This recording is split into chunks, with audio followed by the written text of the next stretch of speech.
భగవద్గీత అధ్యాయం 1 శ్లోకం 30 శ్లోకం న చ శక్నోమ్యవస్థాతుం భ్రమతీవ చ మే మనః నిమిత్తాని చ పశ్యామి విపరీతాని కేశవ. అర్జునుడు ఇక ఓర్పు కోల్పోతున్నాడు. శరీర బలహీనత ఇప్పుడు మనస్సు భ్రాంతిలోకి మారుతోంది. శ్లోక ఉచ్చారణన చ శక్నోమ్యవస్థాతుం. కృష్ణ, నేను నిలబడలేకపోతున్నాను. భ్రమతీవ చ మే మనః, నా మనస్సు భ్రమించిపోతున్నది. నిమిత్తాని చ పశ్యామి, నా కళ్లకు కనబడుతున్న చిహ్నాలు. విపరీతాని కేశవ, అనర్థాలకు సూచించే చిహ్నాలే కేవలం. శ్లోకార్థం.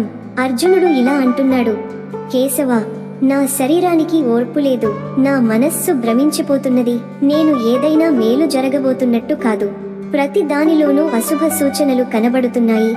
భావ వివరణ. ఇది సాధారణ భయమే కాదు, ఇది బంధాల బంధనంతో కూడిన ధర్మ సంకటము. మనస్సు అయోమయము, విశ్వాసం డొల్లపోవడము. అర్జునుని మనసు భవిష్యత్తు పట్ల భయంతో నిండిపోయింది. ఆయనకి ఇక ధైర్యం మిగలలేదు. తాత్విక సందేశం. ఈ శ్లోకం మనకు చెబుతుంది, మన ఆత్మవిశ్వాసం స్థిరంగా లేకపోతే ముందుకు అడుగు వేయడమే అసాధ్యమవుతుంది. మన జీవితంలోనూ కొన్ని సందర్భాల్లో ప్రతి దిశ తప్పు దిశలా కనిపిస్తుంది. ఇలాంటి సందర్భాల్లో మనం ఎవరిని నమ్మాలి, మనం ఎటు పోవాలి? అదే సమయంలో గీతా జ్ఞానం ఒక దీపంలా మారుతుంది. ఇప్పుడు అర్జునుని మాటలు మనల్ని తాకుతున్నాయా?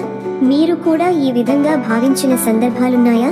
తప్పు నిర్ణయం తీసుకున్నామేమోనన్న భయం, ఆత్మవిశ్వాసం కరిగిపోతున్న భయంకర స్థితి. అప్పుడు ఒక్క మాట గుర్తుంచుకోండి, మనసు భ్రమించే వేళలే ఆత్మ జ్ఞానం కోసం పిలుపివ్వే వేళలు. మెసేజ్. ఈ దశలో అర్జునుడు పూర్తిగా అయోమయంతో ఉన్నాడు. కానీ కృష్ణుడు ఇప్పటిదాకా మౌనంగా ఉన్నాడు.